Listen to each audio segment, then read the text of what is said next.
Hello? Hi, is this Michael?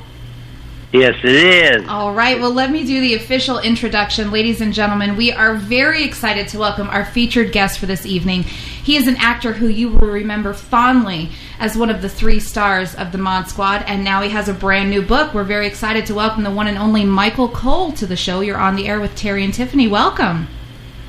Hi, thank you. That was really neat. I appreciate that very, very much, and I'm glad to be here with you. I think congratulations are in order, Michael, to know that your show, which is so iconic, the Great Mod Squad, has reached its 50th anniversary. How about that? Oh, Terry, it's so many memories. They're so strong and so powerful, and we were lucky to have Aaron Spelling at that time, because so much of it was prevalent to what was going on. I still have a hard time kind of believing it, if you're ready, if you're ready for that. Uh-huh. But I'm very proud of Mod Squad, and still to this day, what's really beautiful is that Clarence, Peg, and I are still very, very close. We still love each other, and I believe that was part of the crux of the success of the show. You may have answered my question, but I was going to ask you if you watch shows that are police drama or crime drama of today, and what you think of today's shows, because I don't think today's shows that they have now, I don't know, CSI and whatever. I'm with you, Terry. Yeah. they don't have the heart that you guys did, and isn't that what was the big thing with the Mod Squad? Is you could tell that you guys loved each other, not only off camera but on camera. You guys were a family. Man, that was really good. Thank you for saying that. It always kind of remember James Dean in Rebel Without a Cause? Absolutely. Okay. When James and the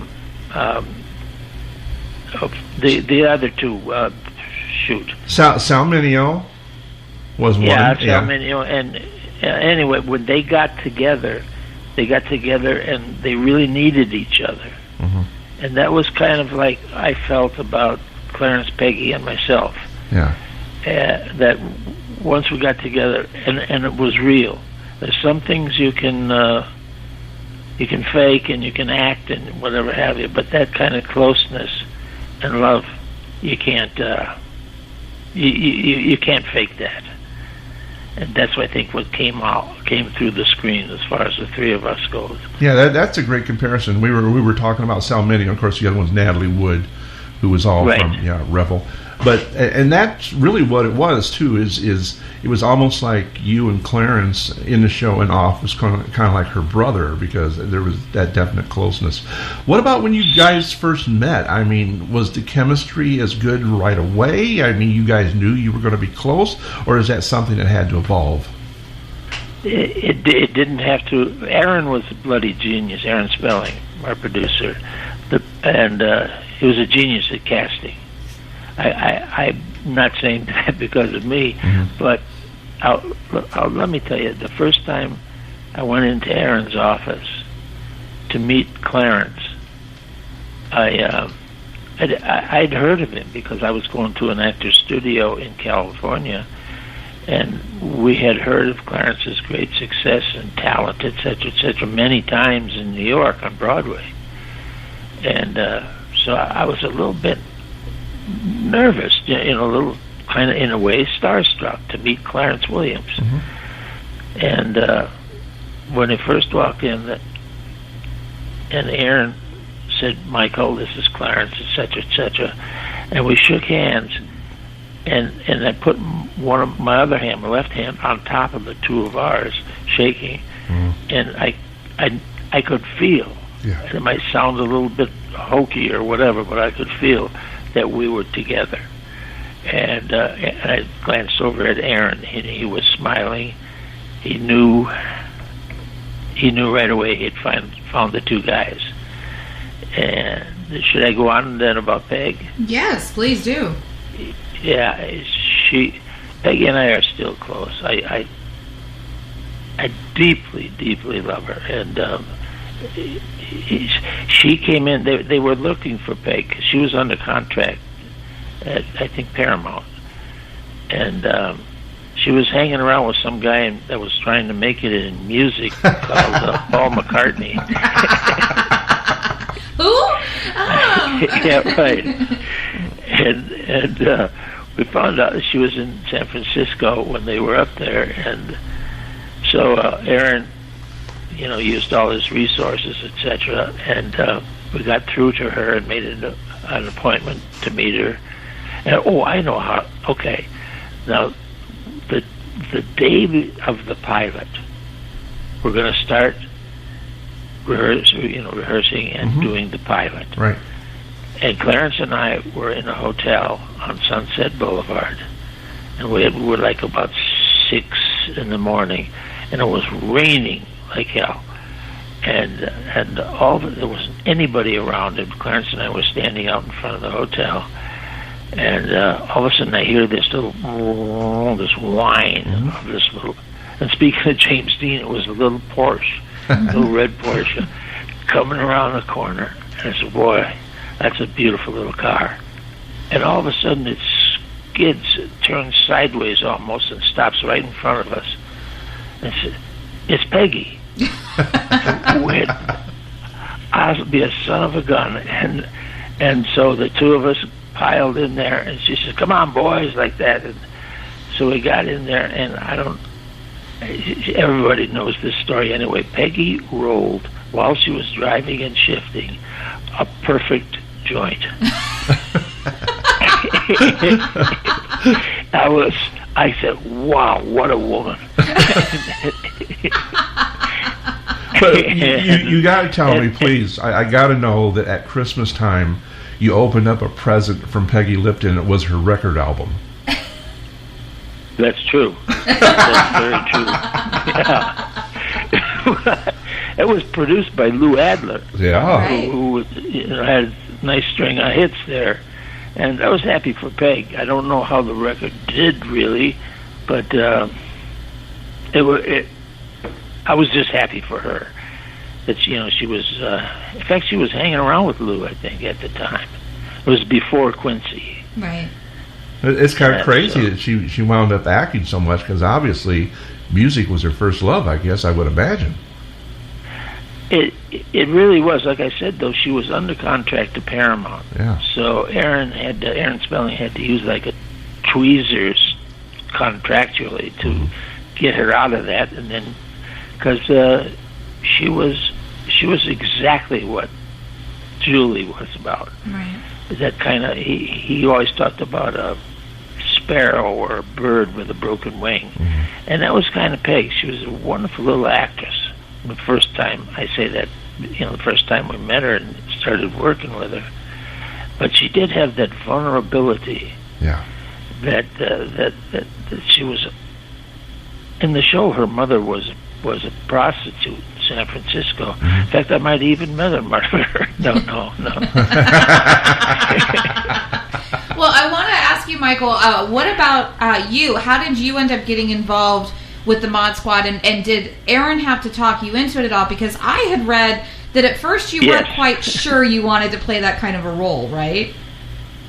Well, what I did when I first, there was a string of events that happened at Paramount that I met so and so and so and so on, et cetera. Have you ever heard of Sterling Silliphant?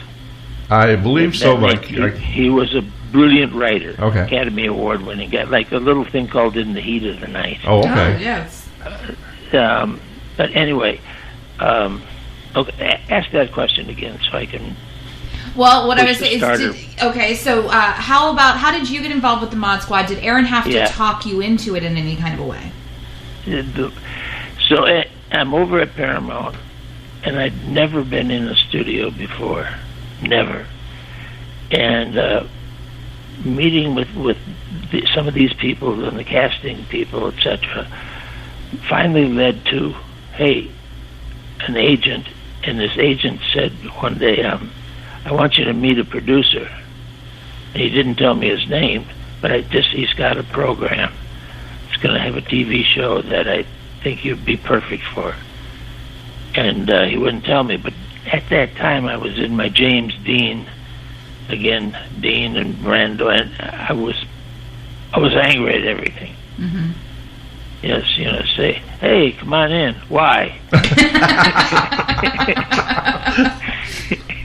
I can see that. I can see that in you, definitely. So he says, we got an appointment with this hot producer. And so we go over to Paramount, and I find the good guy's name is Aaron Spelling. Now, that didn't really mean a lot to me, because I was just, going to the actor studio at the time. And so I walk into Aaron's office, and we're introduced. And right away he launches into his speech and his appeal or whatever, about this new show that he's going to do. And he said there's about 3 young cops, undercover cops, and whatever. Whoa, wait a minute. There you go. Oh, wait a minute. I don't want it. This really sounds stupid. That's the dumbest thing I ever heard in my life. And this is Aaron Spelling. And I proceeded to say, look, I hope the damn thing never gets on the air. And I said to the agent, I'm out of here. And Aaron jumped up on his desk. Just like Pete Cochran. He jumps up on his desk and he says, Michael, don't go. That's exactly what I want. And so he said, you are Pete Cochran. There you go. And I thought he was going to call security to have me thrown out. Anyway, it was the exact opposite. That's really how I got the job. I got to know, because people really have a hard time separating actors from the character, especially when you're a really good actor like all of you guys were. What about reactions? Like if you would hang out with people your own age or go to a bar or go anywhere, did some of your shadier kind of people, like, they'd stray away from you because they were afraid you were going to tell on them? I mean, how were you treated by other people? No, Terry. I would join them. Okay. That's how that worked. And even on the show, we never really busted a young person, because we wanted to get to why, the reason they were in trouble. Right. And it's usually somebody in their lives or in the background that was causing this trouble, and they got caught up in it. And and another thing that was very important, I went to Aaron, and because somebody somewhere along the line wanted us to carry guns and break down doors and do all that stuff. I said, no. We're going to try and help these people. That's what Aaron told me. No, that's what it's about. Sure. The show really is about caring. Yeah. And that really got my attention. And I said, you know what, to Aaron, let's have it so the Mod Squad never carries a gun. And that will be a nice little lesson for the viewers. And I had no idea at the time what viewers there were going to be, but it worked. Every time we got a gun or a weapon, we would throw it, for example, out into the ocean as far as we could go. And it really worked. And it gave the character a whole different thing to work with, a whole different way of thinking and feeling about people that were in trouble, because it all started with us being in trouble anyway. Yeah. and I had a few incidents myself like that. Right. Well, in talking about how the Mod Squad really kind of helped kids and things like that were watching it's kind of gone full circle for you, because your new book is also helping a lot of people. Tell us. Thank you. Yes, tell us a little bit about your book. First of all, I have to tell you, Mike, I love the title of your book. I laugh every time I read it. So much. Honestly, Tiff, that really means so much, because what the hell am I going to... First of all, somebody said to me, "Oh, you're going to write a book, Michael, huh?" An actor friend of mine. And I said, "Well, yeah, I think so." And he said, "Why don't you read one first?" The only title that could have been better was you could have called it "In the Show I Had to Run Too Damn Much," because you were always running. Boy, you know what? That kind of happened a couple of times. But anyway, I played the white guy. Clarence and I would be there, especially if the two of us were together and somebody wanted to say hello. And we'd walk over there and over to him and say, "No, you're Michael." And I said, "Yeah, Michael is the white guy." And Clarence, right here, my friend, Clarence, he's the black guy. Peggy's the blonde. Okay? So tell us a little bit, for those who haven't read it, tell us a little bit about the book. It's a pretty honest and open memoir, right? Thank you. Thank you. That meant a lot to me. I wanted, like I said, why don't you read one first? I didn't know what the hell I was doing. And thank God my wife, Shelley, went to college. I quit school in, what was it? I don't know, 8th or 9th grade. But I love education. Now, if you can put those two together. Anyway, the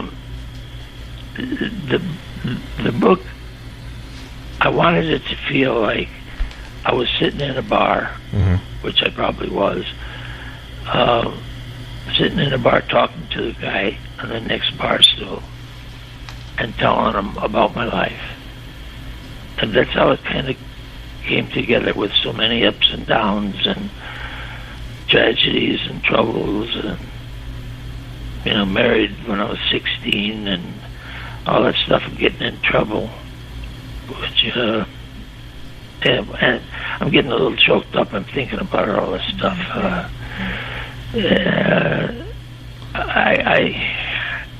And the book is about that, starting out, because there was only my brother, my mother, and me, and we didn't have a damn thing growing up. Right. And so eventually I had to get out of there. I couldn't just do it anymore.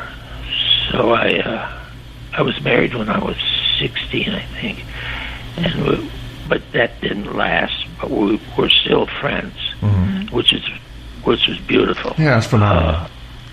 Yeah, absolutely. And so I left, and I hitchhiked to San Francisco, and boy, that was during the '60s. That was the place.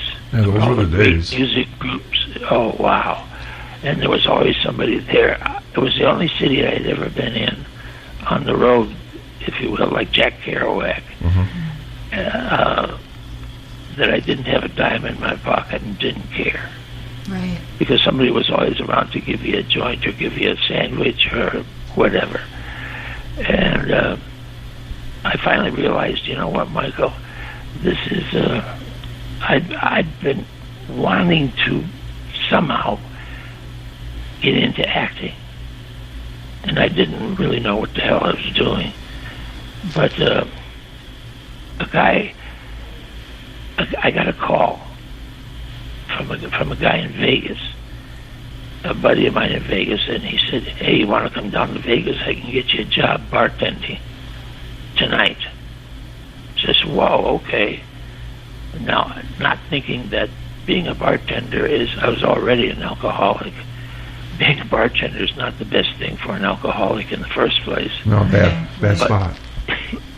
But I made up my mind, and that's what I had to do because I needed a job.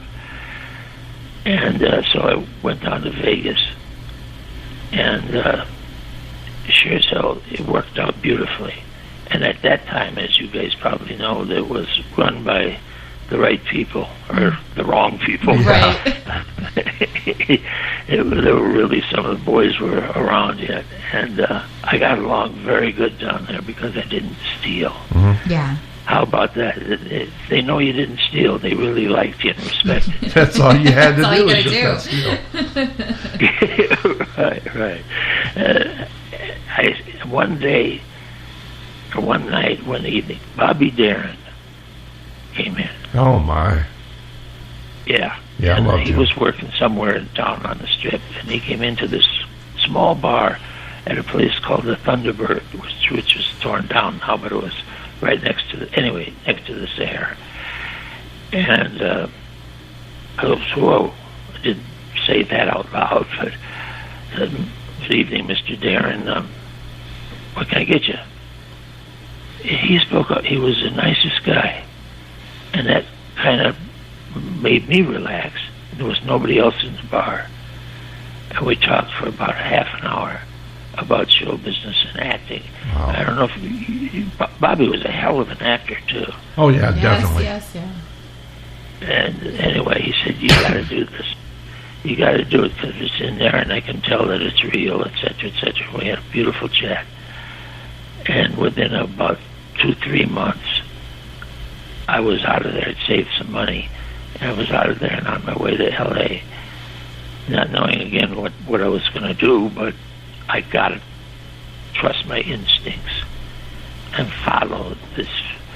See, I always felt that if you're in the creative community, it chooses you. Yeah, You definitely. don't wake up with something. You know what I mean? Mm-hmm. Terry, you don't wake up one morning and say, I'm going to be an actor, I'm going to be a poet, I'm going to be a painter, I'm going to be a songwriter, whatever. It kind of picks you. Right. And you've got to pay attention to it, because if you don't, and it's inside and it's real, this creative energy, it will eventually kill you. You know, it seems like destiny has been part of your life forever. I think it was destined that you wound up meeting Shelley, because I guess it was Shelley that's the truth. Shelley got you I'm off. sorry, Terry. I was going to say Shelley basically got you off of alcohol, didn't she? I mean, She sure did. yeah. When we have been together, I think about, I don't know how, it was a matter of hours. We met in a restaurant, and I knew her friend, so I said hi to her friend, and she introduced me. This is my friend Shelley, and we sat and talked about the L.A. Lakers and philosophy with Camus and that kind of thing. And then she loved sports, and she was working with the magazines like GQ, and she even worked for John Kennedy Jr. Wow. Which sold me for with his George. That unfortunately we lost him, and so we just kept chatting. I said, "Can I see you tomorrow?" And she said, "It already is tomorrow." And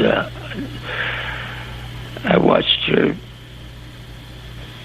drive down the road, and I'm getting a little choked up because I said, okay. "I can't, Michael. You cannot screw this one up." And I'm pretty sure I fell in love with her years ago before I even met her. And I called when as soon as I got home. I was living up in a cabin in the woods, really, because I was so upset and so angry at the world and all that stuff. But anyway, I called her and left a message. I just wanted you to know that you got home safe. That meant a real lot to her. And so we met each other the next day and the next day, and we've never been apart since that first night. As a matter of fact, that when we were introduced, I appreciate you listening to all this. Of course. What I am enjoying here is I know you as the actor, and I don't know you personally, but I'm really getting to know you, and I'm sure this comes through in your book too. That you really thank you, Terry. You're a very deep kind of guy, and I appreciate guys that are emotional and have feeling. And no, I'm just enjoying hearing you talk. Okay, you know what? You two have become my friends. Thank you. I don't like to call. I mean it with all my heart. I forgot where the hell I was now. That. Well, you were talking about Shelley, and you had called to make sure she was okay, and that had meant the world to her.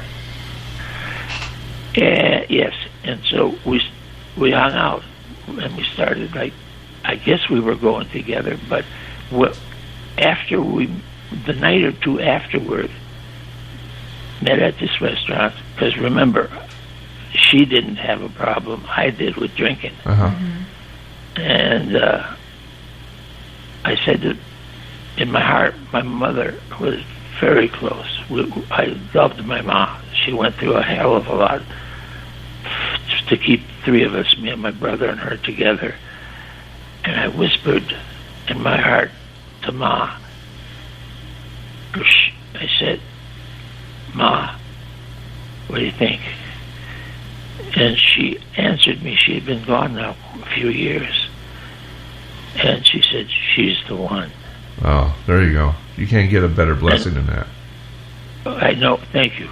Yeah. Thank you, Terry. And I said, I know, Ma. I know. And she called it. And I know for me, I basically fell in love that night. Mm-hmm. And we've been together for 25 years or something like that now. But I think we've been together for generations. Well, you know, you've got another love affair going, and I don't think it's something that your wife minds, because it's not with another actress, it's with all your fans. And they love you. Hey, Chair, I want to say, I was very fortunate with fans. It's just that show went off the charts, as you know. Yes. And so I started, after talking to them and, corresponding with them and reading a lot of the mail, I said, these really aren't fans, Michael. They're friends. That's right. And so I told that there's still a friend group mm-hmm. that's still around, and I deeply appreciate them, and I've met quite a few of them, and they're my friends. I think a fan has a different connotation to it. It's like speaking or feeling down. It's a little bit down to somebody. Does that make sense? It makes a lot of sense, and I think it's great that your wife is involved in the fan group and submits photos and stuff, because you know that's a whole thing to deal with when you have a husband that's loved as much as you are, and I'm sure she has to put up a little bit with a lot of women that would still like to get you in their boudoir. Do you know any?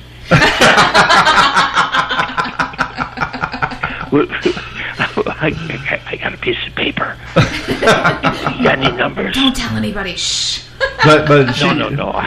She gets a kick out of the whole thing. I mean, I heard that at first she might have been a little overwhelmed, but she's a good person. I'm telling you, and you got like a nice thing going there. I wanted to ask you this question. We're getting a few questions from the audience.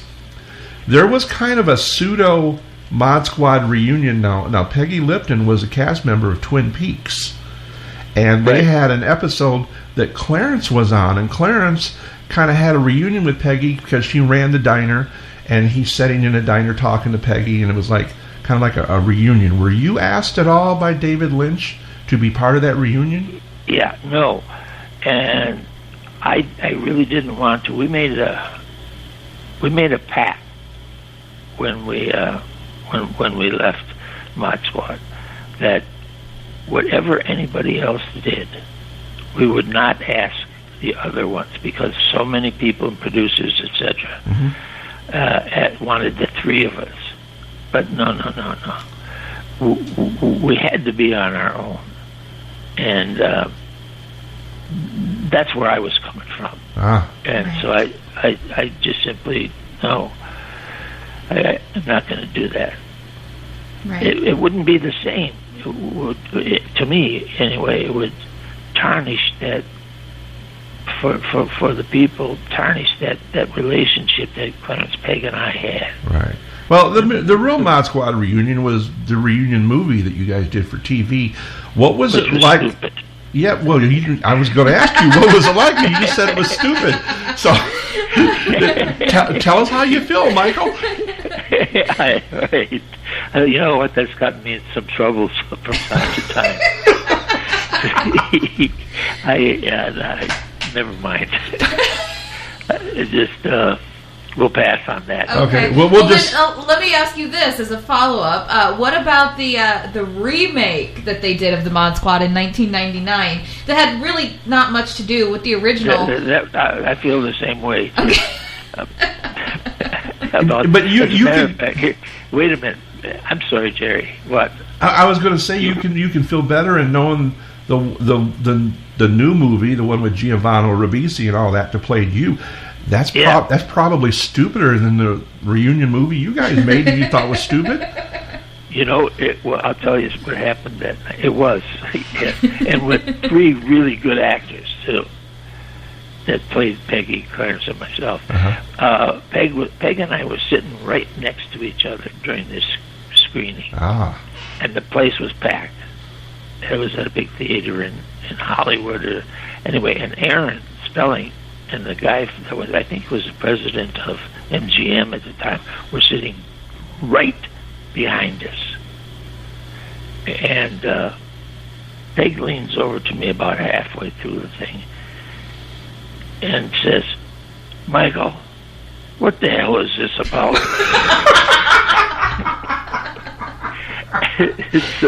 I loved her deeply, and at that point just sealed it forever. And she said it loud enough so Aaron agreed, actually. So we were like, for that second there, that moment, we were the Mod Squad again. We were talking about that on the air. Now I know you're humble, but I'm going to tell you, you're a good-looking dude, and you were on Tiger Beat and all the teen magazines and everything. And here, he's a good actor, okay? But here we got Giovanni Ribisi playing you, and he's kind of nerdy, right? He's kind of like a nerd to me. I mean, he's not as dashing as Michael He Cole. doesn't have your damn charisma, okay? I mean, how did you feel about him playing P. Cochran? I knew of Giovanni because I thought he was a good actor. Yeah. At one time, but then when they got him into this thing, I felt bad for him. Yeah. Because he tried to do something very different and it didn't work, and the producers, etc., should have called everybody on it. And I think they tried to make it too contemporary or something. You just didn't have that feeling that I know the three of us had. But I personally, Giovanni is a fine actor, sure, in my opinion. And the other Claire Danes, she's got this hot show, the espionage thing that she's on now, and she's excellent in it. Anyway, they all were, but it just didn't make it to me. People that love these shows, like we went through the whole thing with Dark Shadows, because we're a big Dark Shadows fan, and they made the Johnny Depp movie, and they kind of trashed Dark Shadows. They seem to do that a lot to your kind of show, like the Mod Squad, your crime drama or whatever, because they did a comedy out of 21 Jump Street, and they Starsky and Hutch, they mess with Starsky and Hutch. Do you think that the filmmakers of today doesn't have the respect for what you guys were trying to do? Absolutely, and also a lot of it is they're just trying to make some money. Right. And you throw the title Mod Squad on it, or like 21 Jump Street, which was a good show, and it had some fine actors on them, and they were just trying to stretch that out a little bit and help their bank accounts. Right. That's what. Well, on the other hand, in my feeling. On the other hand, my wish is, and you don't see. Okay, you get all these retro TV channels. I don't see a lot of the Mod Squad being shown. Your original show. I wish that they would do that. Would that make something that would be that you'd want to see, like a resurgence of showing the old episodes?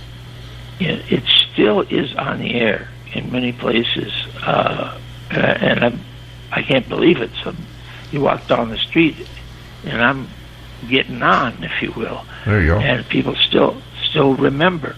Hey, Michael, you were like that. But enough. I just want to remember Mod Squad. Yeah. And my love with Clarence and Peggy and Tig Andrews as it was. And I don't want any competition from what we did then from somebody trying to make another buck off of it now. Yeah. There you go.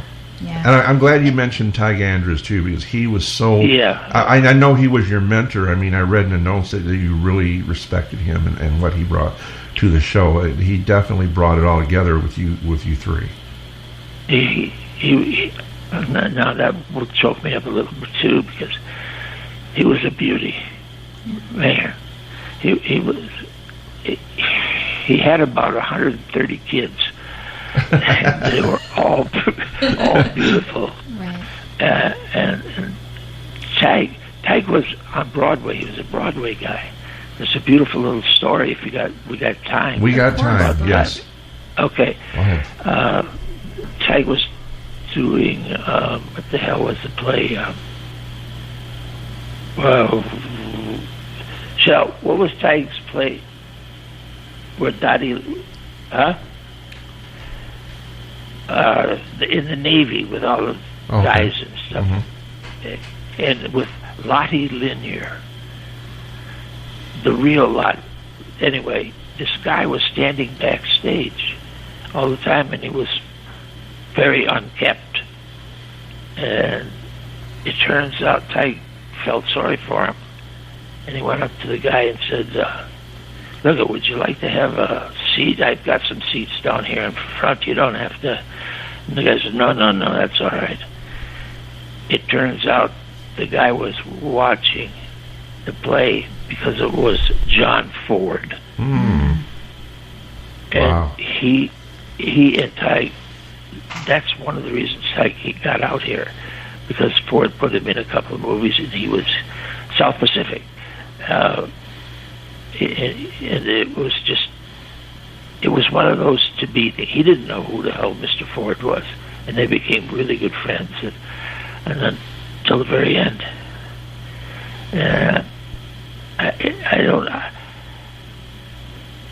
Well, I'm glad I mentioned Tig too. Yeah, absolutely. Yeah. And that's the thing that everybody in the show was such an incredible actor.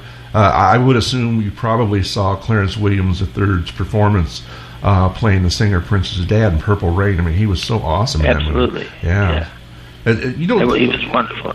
He's done some great stuff. He was nominated for a Tony on Broadway. That's one of the things that one of the questions that our listeners have been asking is they're wanting me to ask you what kind of a guy Clarence Williams was as a person, because on screen he can be so intense. We know pretty well. You may know her or have remembered her because she interviewed you guys. She was the editor of Tiger Beat magazine, which is Ann Moses, and she she described you as being open and friendly and very personable. She described Peggy as being shy, but she described Clarence as being standoffish and intimidating, but very nice when she got to know him. Absolutely, but I come from a different place. Right. Mm-hmm. Clarence and I loved each other as really close friends, and we hung out a lot together off camera. And same with Peg. But Clarence and I was just going to say he obviously was really friendly with you, but when you guys were hanging out, did he kind of intimidate other people?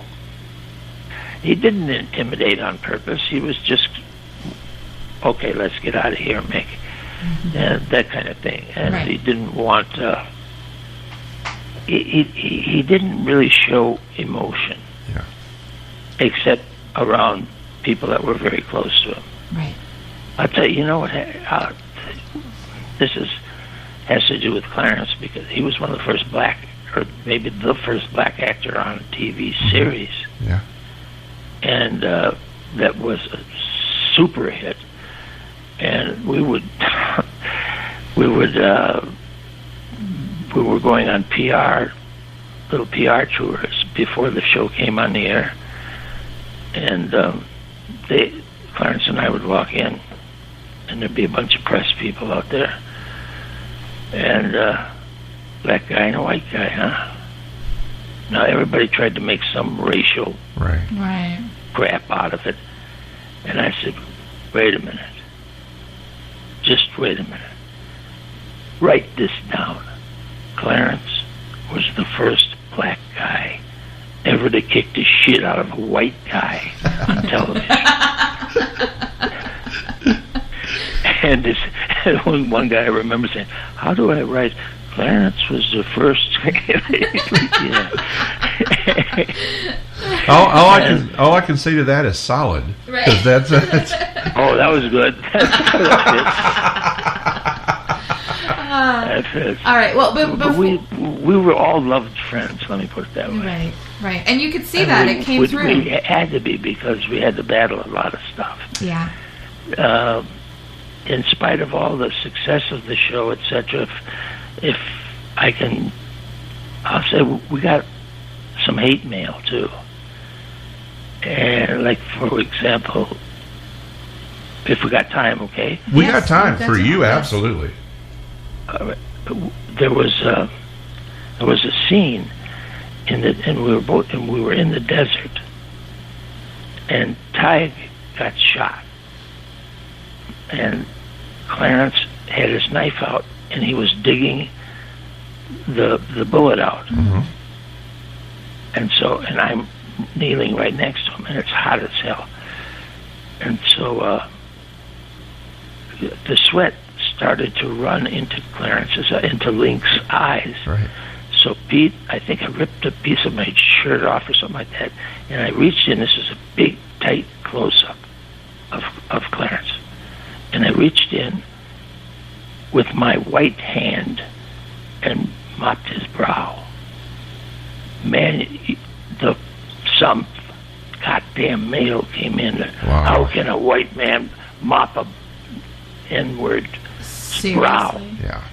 Etc. like that. So I took that. I was so happy, so proud that we did that. We put it on television. And I ran down to Aaron Spilling's office, and I said, look, Aaron, now I know we're on the right track. That's right. You know, this is what we were doing. And that reaction really helped. I mean, not helped, but solidified my feeling and thinking and stuff like that. I hate to You even... guys are great. You guys are actually really Well, we great. try, and I seriously, I'm an original fan, and I'm just a little younger than you, not too much younger than you, and I grew up watching your show, and you guys were and still are my heroes. I mean, everybody wanted to be one of the Mod Squad. I mean, I would run and pretend I was one of you guys. Yeah. we got that quite a bit. Some of the mothers was wonderful, really. Mothers would write in and they say, Michael, will you please tuck your shirt in, because my kid won't go to school with the shirt hanging out and stuff like that. And yeah. And you know something? Clarence had the cool afro, and Peggy had the beautiful kind of California girl hair. But man, dude, you had the best damn hair. Okay, you had. I've got a thing about hair. I don't know what it is. So thank you. I you know what? I'm really lucky because it's still all there. Yes. I am getting a couple of questions from our listeners that I want to ask and field your way real quick before we wrap up. These are probably projects you're not asked about too often. One of the listeners is wanting to know about the film The Bubble that you did, where you co-starred with Deborah Wally. And that was like a fun sci-fi movie a couple years before the Mod Squad. So tell us a little bit about that film and getting involved in that project and working with Deborah.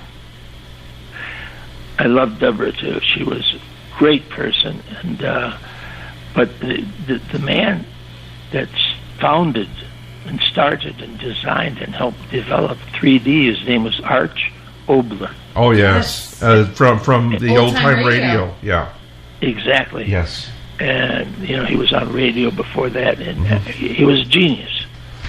He was a genius, and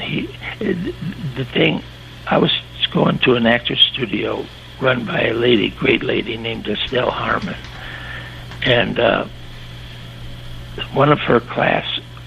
somebody in her class knew Mr. Obler and said, "Hey, I got, there's somebody over at Estelle's class that you should see."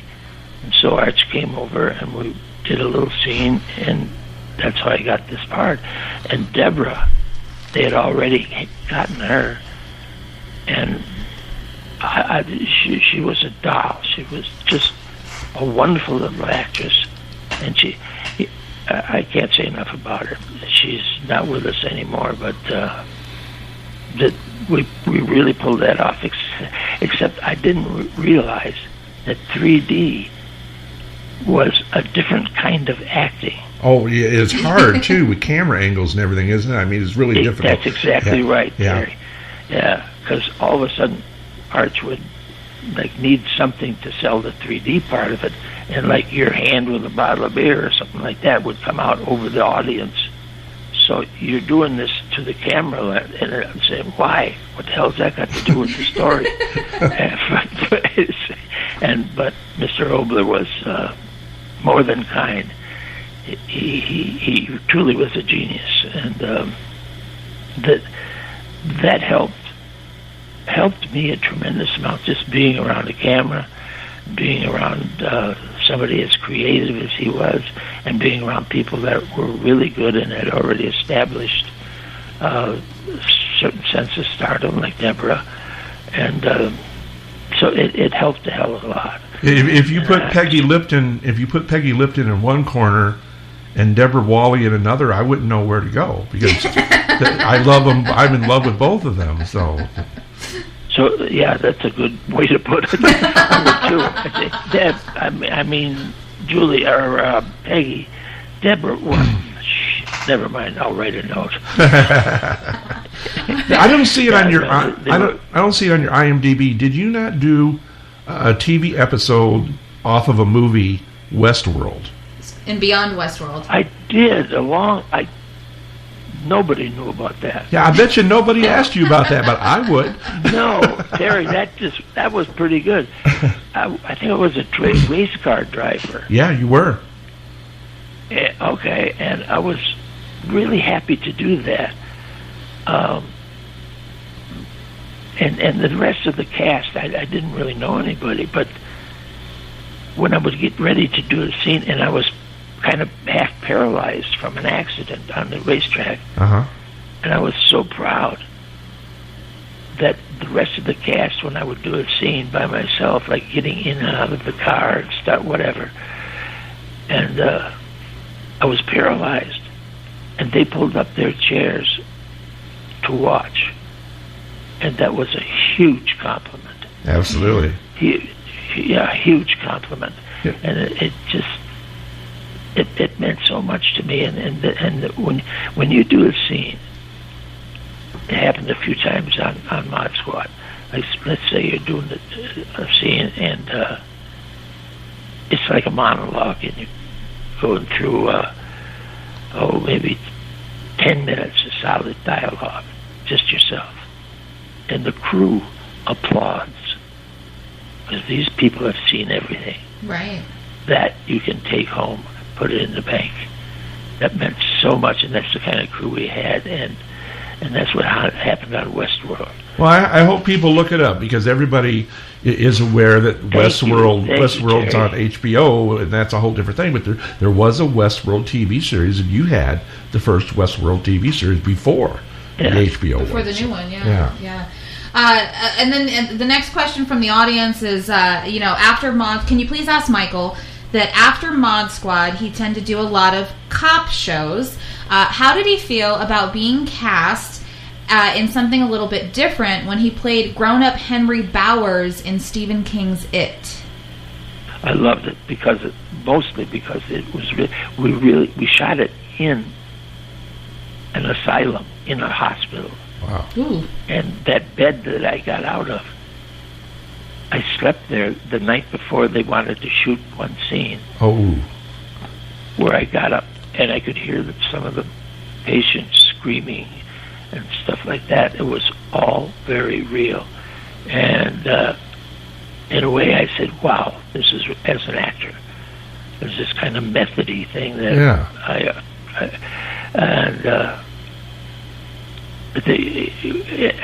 did. And then I look out the window and there's the moon going by, and it's Pennywise, I think was a clown's name. Yes, Yep. yes. And so I was in that frame of mind when they started setting up the camera and all that the next morning, because I was already in bed in the hospital, in the real one. And so we just did the scene. I love to work like that.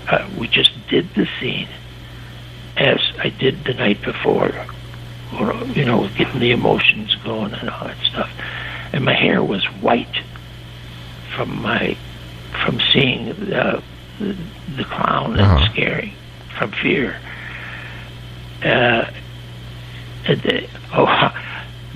Here's another one. On It, I was with John Ritter. I'm standing outside because we were down in the catacombs a lot, and I was standing outside and they were using that smoke. I said, man, this is... So John and I went up and were standing, leaning up against the car in the parking lot of this real hospital, and all of a sudden there's a small line of patients, and with a teacher in front of them, and they're out for a little exercise and walking. Mm-hmm. And all of a sudden, somebody in that line, a patient, says, "Hey, Michael." And Ritter looks at me, and he, "What the hell is it?" Well, I knew the guy. He was a stuntman that fell on his head too many times. Oh, okay. Okay, so what does John do? He runs back down to where we were working and says, "Michael knows the people in here." True story. Yeah, there's somebody that we lost. We met John Ritter like the day before he died, and that was a great loss. Oh, really? Yeah. But talking about it, I mean, people may not remember Westworld as far as sci-fi or horror or whatever, but it is a big cult classic, and you must get recognized a lot for that. I mean, maybe not as much as Mod Squad, but that's got a big following. People with Westworld, you really pulled one out of the hat.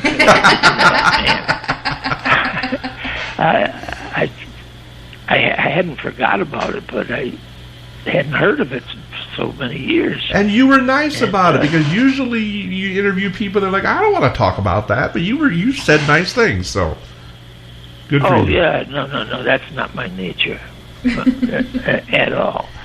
Except maybe when I was a lot younger. Yeah. And everything was, drinking and fighting and all that kind of stuff. But anything I've done work-wise, I will really be kind of proud of it, because it worked out well. Well, it worked out well too, and in as far as your book, I played the white guy, which is on Bear Manor Press. Yes. And are you going to be doing book tours? I mean, are you going? He's already done a few book signings. So are you going to be doing more? As far as I know, we're going. Let's see. Shell, there's more book tours after. There's a thing called Chiller that's a signing where we're going to take some books to it. That's a big in one. New Jersey. Yeah, it's a big deal. So I'm going to take a bunch of books back there with me, and there's a few other things like I enjoyed this talking to you guys on the radio. Well, thank you. It's just fun, and knowing all those people are out there, friends.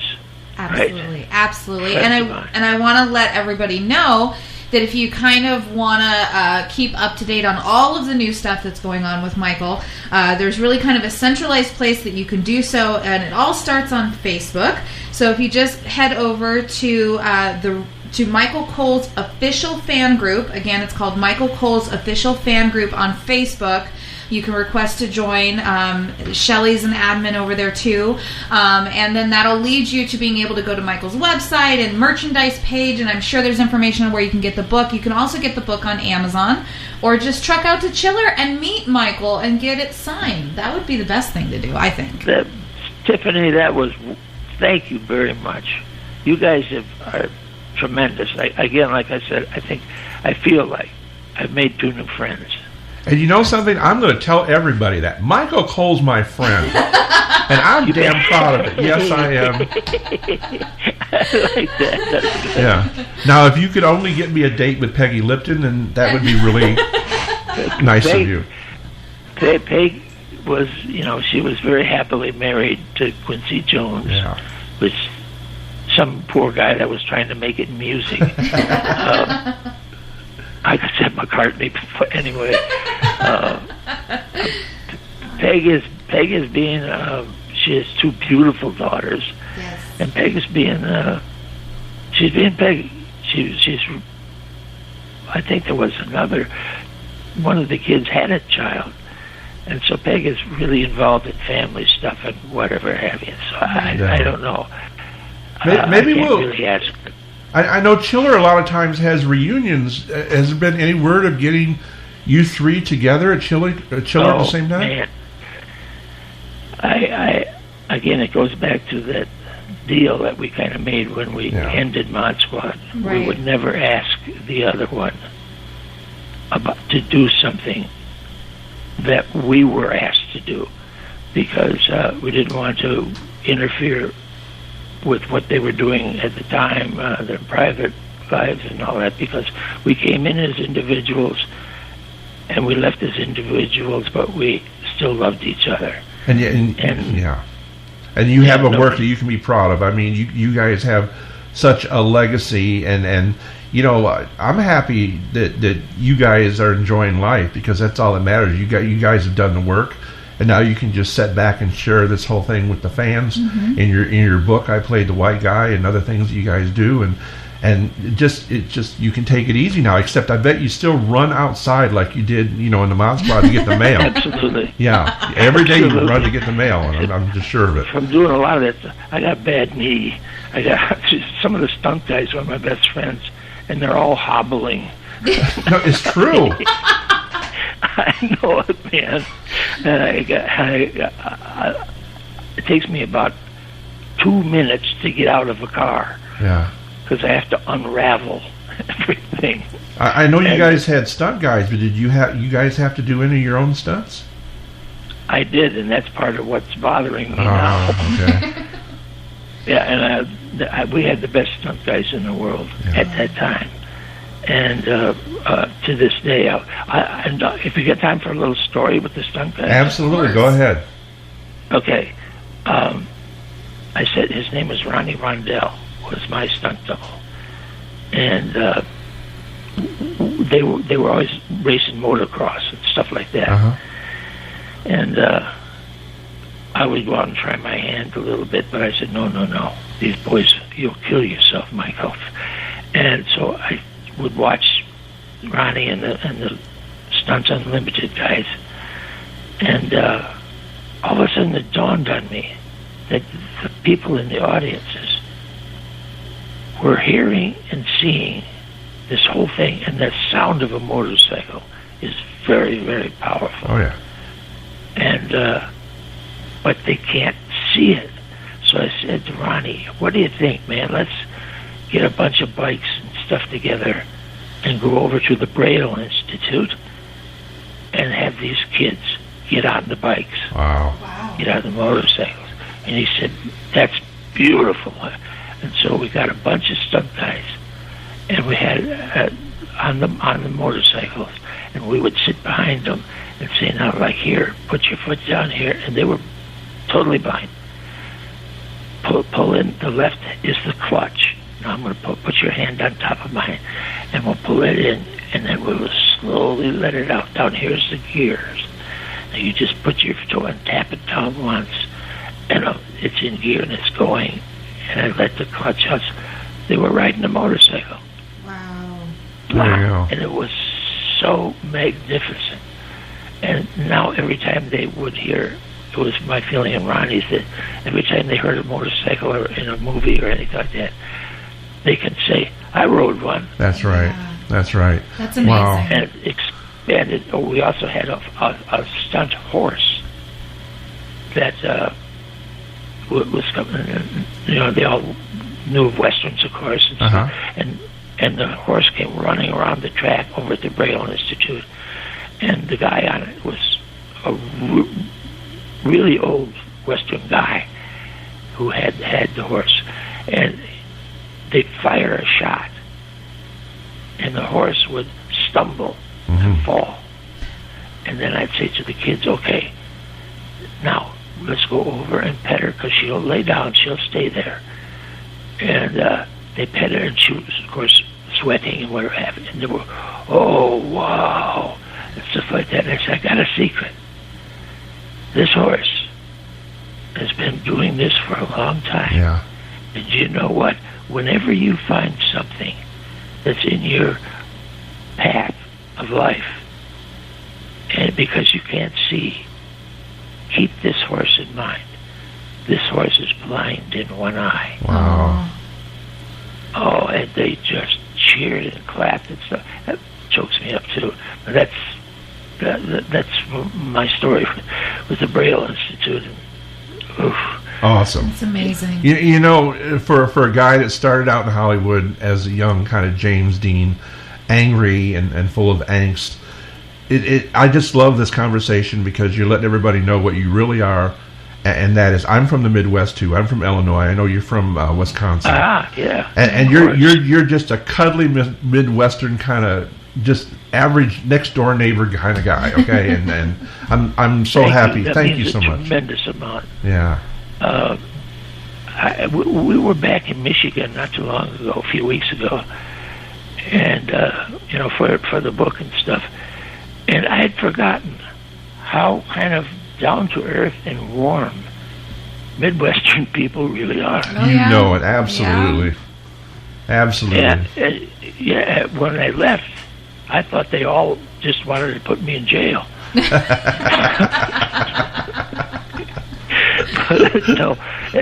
But that was recreated, and still some of my friends from, like I said, I quit high school, which I don't think anybody ever should. Maybe I'm in trouble saying that, but I love education. Yeah. And I still met some of my friends that were in high school when I was there, and it was beautiful. One girl was in a wheelchair, and she had been in a wheelchair. I went to school one day, if you believe that, and faith wasn't there, and everybody. That was in the days of the iron lungs. Right. And everybody, oh man, I don't care, because the guys I hung out with were pretty bad, some of them. Bad in a good way, if that makes sense. Right. And we all went over to Faith, and she had polio. Oh. And spent New Year's Eve with her, one New Year's Eve all night with her and stuff like that. And, I'm sorry, I was just, that took me way back. It's just so awesome, Michael, because, like I said, I think we really gotten to know the real you, and everybody liked you for the TV star, okay, but now everybody's getting to know the real you, the personable you, the sensitive you, and to know, and a lot of people from the Midwest are like this. I had a real good interview with Bruce Dern, and he's from Illinois, and he's a Midwestern. Yeah. The actors from the Midwest. They never seem to lose that down home kind of Midwest thing, and that's you. You definitely are somebody that I can be proud of in saying that you're a fellow Midwesterner, and you're really a nice guy. I appreciate everything you've done. You're helping people out, and everybody definitely needs to read your book. I Played the White Guy. It's a funny title, but for having a funny title, it's got a hell of a lot of heart in it. Yeah. Hey, thank you so much. And again, if I can get sober, anybody can. There you go. You got to find, you got to have that spiritual stuff and be a love. I was so fortunate to have Shelley in my life because she really put it together. And when you can go full circle like you did and be on like the biggest show in the country at the time, and all that fame and all that, which definitely could have gone to your head, and you realize, and it went full circle and realize that what really matters is the people that love you and your wife, and that's what's more important than fame. Yep. I totally agree. It took me a long time to find it, but that's where I've been now for the past few years. If we're getting close to the end here, yeah. I think, and if there's one thing, I wound up the book like this. If there's one thing I've learned from this crazy, tumultuous life with its stratospheric highs and suicidal lows, is to live one day at a time. I have made peace with myself and let go of a lifetime of anger. I have the love of my wife, my beautiful daughter Jennifer, and my family. I feel a tremendous sense of gratitude for the many blessings I have been given. For the first time, things are truly the way they should be, according to God's plan, not mine. God bless you, Michael. That's that's just the most beautiful way I could ever say. Now you're getting me emotional, dude. Wow. We got to meet someday. We got to definitely hang out. Come over and I'll make you guys a Midwest home cooked meal. Whoa. All right. What would you make? Well, it depends. I mean, I don't know. I'm pretty good at my lasagna. Wait a minute. Does it have an Oscar Mayer label on it? No. I make homemade lasagna from scratch. Yeah, she can make some good Midwest Italian food. I don't know. Whoa. I had one of my best friends was Midwest Italian from a big family, Catholic. Her name was, if I may say her name, sure. Yes. Marguerite Angela Madeline Macaluso. Wow. I'm glad you said it. I couldn't say all that. That's I know. I wrote it in the book just so I remember. No, but anyway, a lot of these people that I grew up with, it's the same feeling. Yeah. I'll make a call back home, or they'll call me, and it's like, "Hey, man, what are you doing?" Or now it's more like, "Hey, how's your health?" Anyway, you people are precious, and Thank you. Deeply enjoyed this. Well, we love you, Michael, and we appreciate you spending the time with us tonight. We encourage all of our listeners, check out the book. It's called I Played the White Guy. And go visit and meet Michael at Chiller. And thank you. Thank you so much for spending some time with us. Oh, man. Terry and Tiffany, thank you. Thank you from the bottom of my heart. Thank you, and keep the faith, dude, because, right on and solid and all those 70s things. He's been waiting to use that. They still work, don't they? They do. Nowadays. All right. Yeah, we need them nowadays more than ever. Yes, we do. Thank you again, Michael, and I hope you have a great rest of your weekend. Thank you, Jeff. All right, bye-bye. Bye-bye. Terry, God bless. God bless you, God bless you, Michael.